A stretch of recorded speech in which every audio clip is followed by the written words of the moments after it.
Hi guys, welcome back to my channel, and if you're new here, do I have dumb written on my forehead or something? Did you find it? You see it? Yes, no, maybe so, because I don't. So, let me tell you all about how I almost got human trafficked on my way to Las Vegas. So I'm going to be using this Andrew Fitzsimmons virgin repair. I know, how do we get here? Over here talking about almost being human trafficked, and the main focus is this deep conditioner. Also, I have no idea who Andrew Fitzsimmons is, but I guess he's important if his name is on the jar. So I've never tried this before. I wanted to use it after I bleached and dyed my hair, and we're finally here. So it smells absolutely amazing. With a hint of mayo at the end, but it's like a floral perfume, that's fun. Alright, so now to the story, now that that's out of the way. So, back in November, yes, I'm extremely late to telling this story, just like I'm extremely late to everything in life. So back in November, I went to the When We Were Young festival, absolutely amazing. I do have some footage from it, not quite sure if I'm ever gonna put that up, but it exists, and it was a great time. So me being the genius that I am, I forgot to set my alarm the night before. So I woke up late. My flight was supposed to leave at 9. I woke up at 8 when I should have been there at 8 at the very latest. So I rush on over. Mind you, I'm not even packed because who does that? Who just prepares before they do stuff? So I raced over to the airport and surprise, surprise, guess who missed their flight? Me. I didn't realize it at the time because it was like 15 minutes before takeoff, so I thought I had time, but I was confused as to why I couldn't print my boarding pass. So they're like, oh, you have to go to the boarding agent. Okay, fine. I go over to the boarding agent line, and there's this dude standing by the desk looking like a gremlin, just staring me down.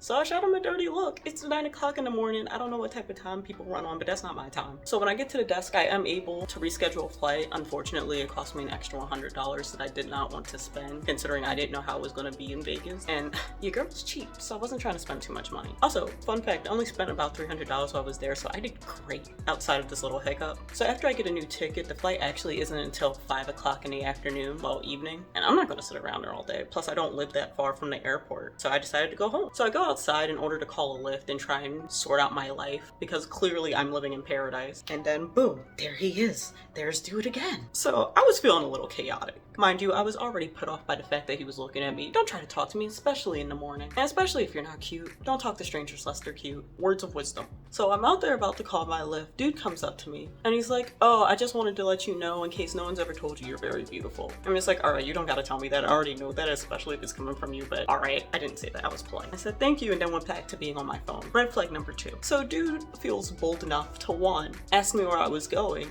and 2, what was happening with my flight. Red flag number 3, dude's clearly watching me, which I picked up on. I knew dude was up to no good, but once again, I was feeling chaotic in the moment, so I was willing to entertain it. I mean, I have to wait for this lift anyway, so I might as well have some fun, right? So it's just like, yeah, I had to switch flights, it's so annoying. I'm supposed to be on my way to Vegas right now. Dude does some weird dance or mating call, whatever you want to call it. He's like, oh, so you're gonna be getting lit. I mean, duh, what else do you do in Vegas? So I'm just like, yeah, it's gonna be a good time. And for those of you who may have been concerned that it was like real danger, well, I could have broken through. So the next thing out of this man's mouth, and I kid you not, I cannot make this up. He's like, can you bring me back some weed from Vegas?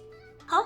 You want me to do what? For who? I don't even know you. Like, the actual audacity. Like, hey, I just met you. This is crazy. Bring me back some weed and spend the rest of your life in prison. No, we're not doing that. Red flag number 4. So, once again, still being chaotic. Instead of cutting the conversation right there, I decided to keep it going because I'm trying to figure out what dude's angle is. Like, who just comes out the gate talking like that? So it's just like, I might look good in orange, but I'm not trying to go to jail. And then he has the nerve to try and reassure you, oh, you're not going to go to jail. It's just some weed. Like, bruh, you're not the one trafficking across state lines. You don't know what's happening. It's me. Of course it's going to be fine. You're not involved. And then his next big brain talking point was, oh, where are you going? So I lied and I told him I was going to the other side of the city than I actually lived in. And he's just like, oh, I'll take you. Not even oh, I'm going in the same direction. Nothing, just I'll take you. Like, you don't got a job. You have nowhere to be right now on a Thursday at 9 o'clock in the morning. And you're over here trying to offer strangers rides. So I told him, no, I'm not trying to get chopped up today. Who does that? I also lied about my flight time because this weirdo does not need to know any of that information. And once again, his best reassuring tactic is, oh, no, my daughter's in the car.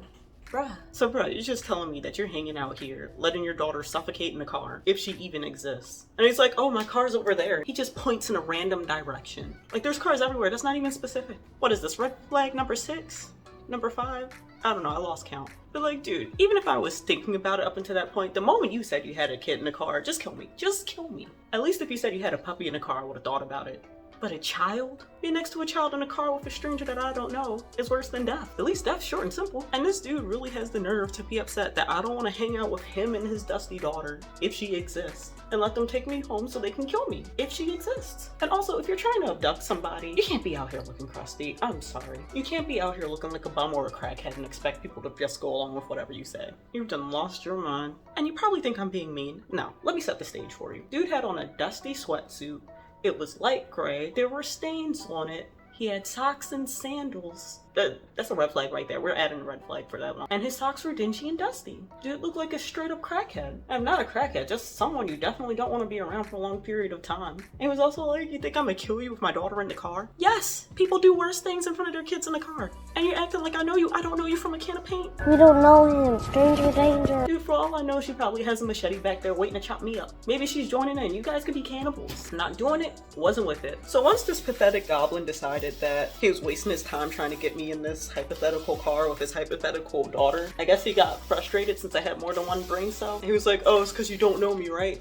Duh. And he just asked me to be your drug mule. Why would I want to do anything with you? That's a death sentence. Just because your life's work was don't mean mine is. Also, for anyone who may be concerned of my safety at the time, I could have easily taken dude. He's the size of a toothpick and I could probably crush him with my pinky toe. And the funny thing is, this is something I would have expected to happen in Vegas, especially since I was going by myself. I thought there was going to be danger once I touched ground on the other side of the country. No, it's right in my backyard. At least let me get to my destination before I die. Like, I spent too much money on those tickets to even die before I got on the plane.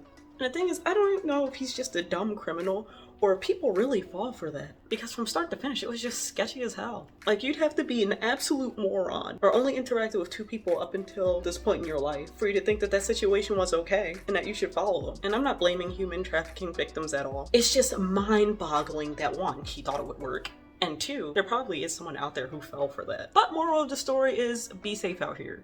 And never follow strangers to their cars or be a drug mule for someone you don't know. And just because they have kids in the car doesn't mean they're not going to do anything. I don't know how kids is an excuse for anything, but apparently it's a good one to some people. My hair's completely coated and it's feeling alright. I'm just going to put a shower cap on it and then rinse it out after like an hour. But thanks for coming to my deep condition and TED Talk, and I'll catch you guys in the next one. Bye guys.